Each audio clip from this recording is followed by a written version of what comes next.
New at 4, we are digging deeper into the Sled report, examining what happened between former Columbia Police Department Captain Dave Navarro and interim police chief Ruben Santiago. This morning, Sled agents delivered the complete file to us on the investigation into the Columbia Police Department. The file contains statements, recordings, forensic computer records, and an inside look at the FBI and Sled joint investigation. Our investigative team has been poring through the report all afternoon. Our investigative reporter Jody Barr is joining us now with a look at what this file reveals regarding the Black Ops allegations made by Navarro. Jody. Well, Donnie, it shows exactly what the special prosecutor announced last week. There is not sufficient evidence to charge Ruben Santiago with creating or plotting what he's accused of.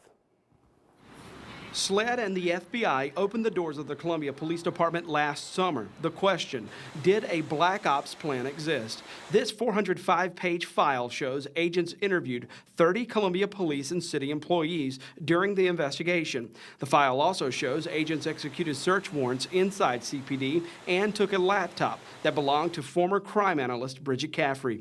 Agents found recordings, but prosecutors say they never had any hard evidence that interim chief Ruben Santiago told former Captain Dave Navarro he wanted to plant a gun and drugs inside a top city official's car. I have reviewed the investigation. I've met extensively with the agents conducting the investigation, and I have determined that Dave Navarro's allegations that Santiago asked him to plant evidence lack sufficient evidence to support any criminal charges.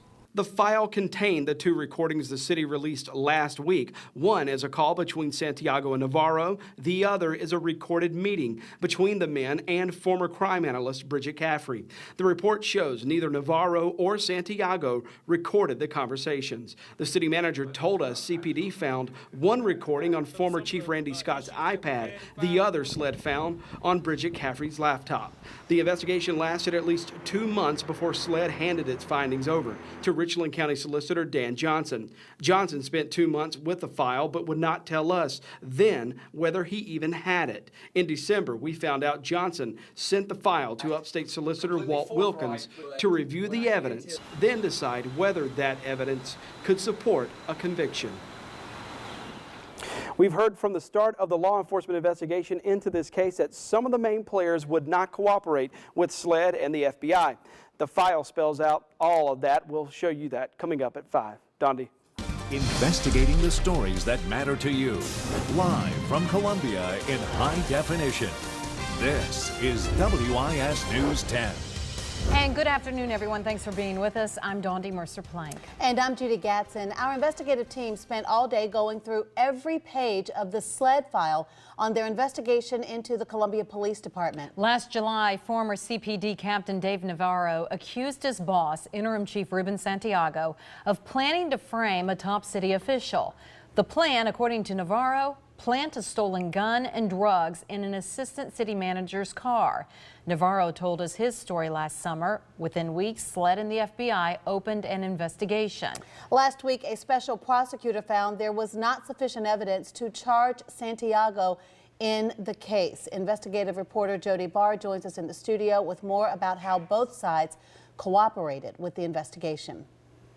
We've heard from the beginning of this joint FBI Sled investigation that certain players involved in this case were not cooperating. Those allegations came from both sides in this because neither man agreed to take a lie detector test.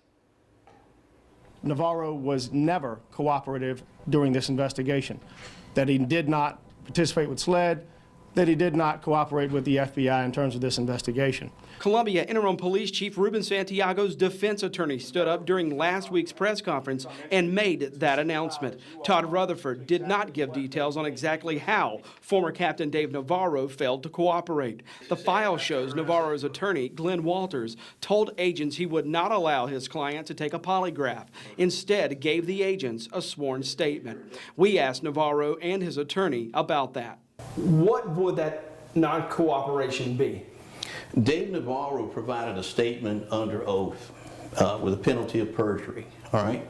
In addition to that, he met with the FBI and Sled for over 2 hours and discussed this matter. Walters told investigators he would not allow Navarro to take the lie detector. The reason? Walters told agents he wants a civil jury to decide who's telling the truth. I have heard that he told them, I won't do it unless Chief Santiago does it, but I don't think that they ever doubted the veracity of Chief Santiago as related to that investigation. That's why they didn't ask him to take a polygraph. Turns out Sled and the FBI did ask Santiago to take a polygraph, and he, like Navarro, declined. The file shows Santiago's other attorney told him not to take it because the attorney believes the tests are not reliable. Santiago gave agents a statement related to the Black Ops investigation. I've made myself 100% available.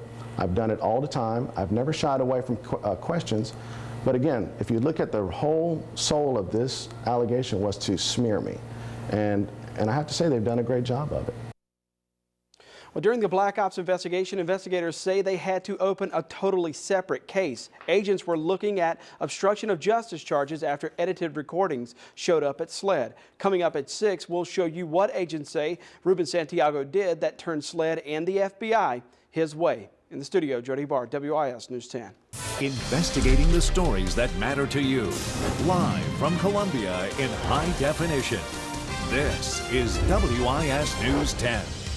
The file is just over 400 pages long. It is indeed. Last July, Dave Navarro accused his boss, Interim Chief Ruben Santiago, of planning to frame a top city official. Navarro told us his story last summer. Within weeks, Sled and the FBI opened investigations into the allegations.